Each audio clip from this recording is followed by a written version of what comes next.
Hey folks, hope you all are doing well. I'm Karan Bandal from Econosite, your weekly economic wrap from India and around the world.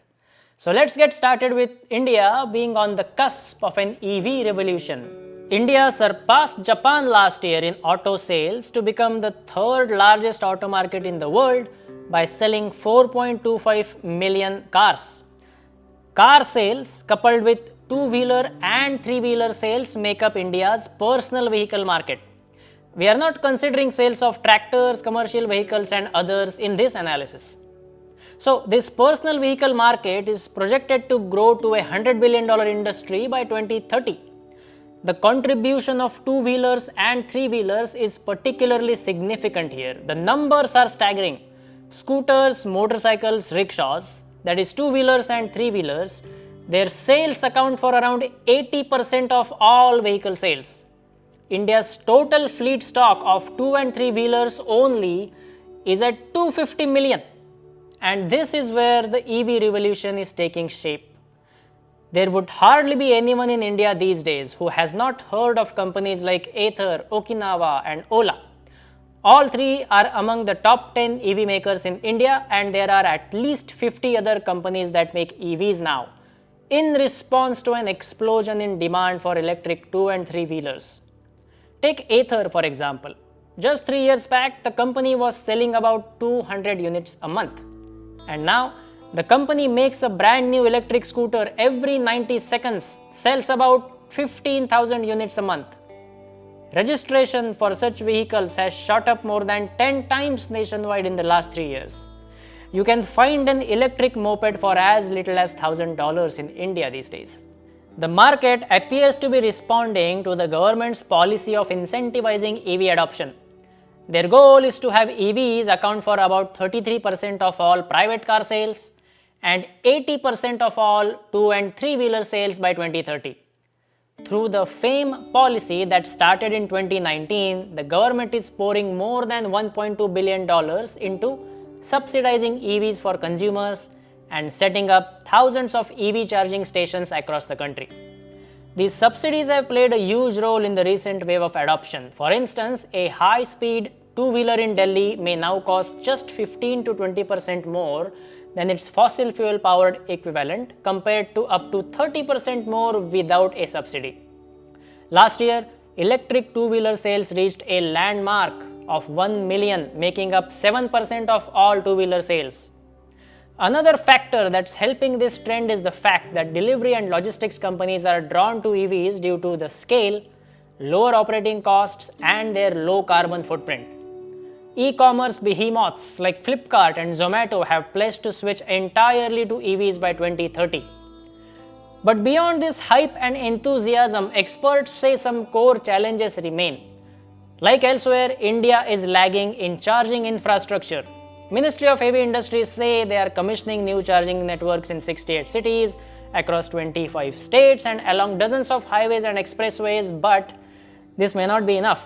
India is a big country, thousands of cities, 28 states, 8 union territories, as well as many sprawling, underdeveloped rural areas.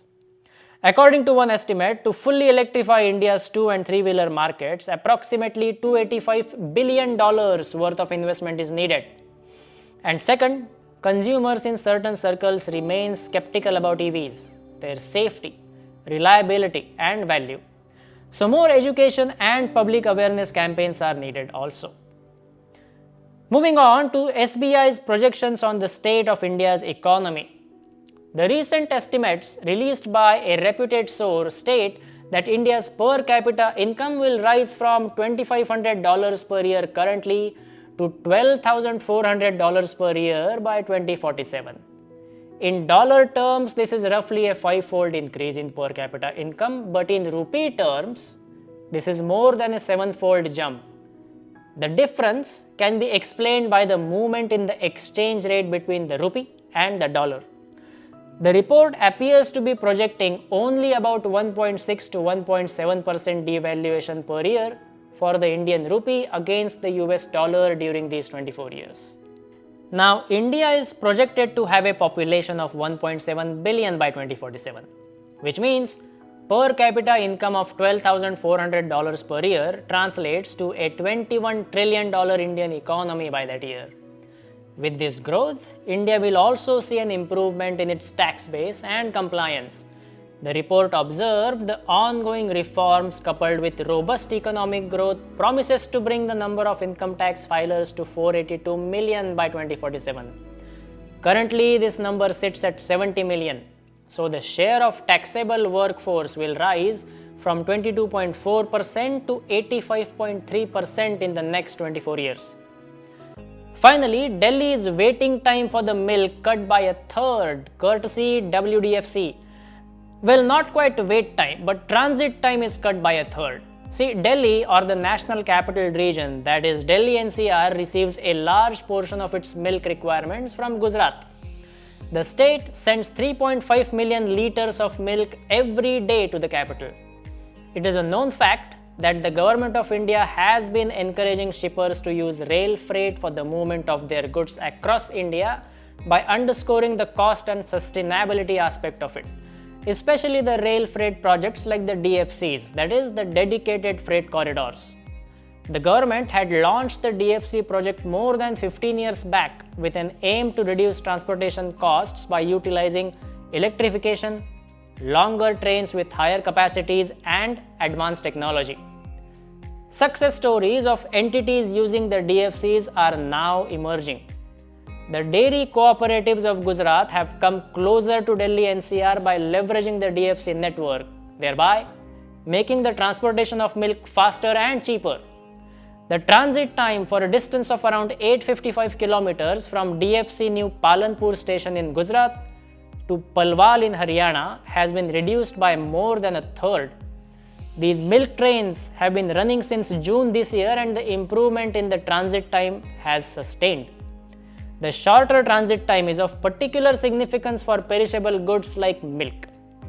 Currently, 77.2% of the DFC has been commissioned, and the good news is that 90% of the project is expected to be completed by the end of 2023. In summary, the forecasts on India's economy remain positive, with its per capita income expected to multiply several times in the next 20-odd years.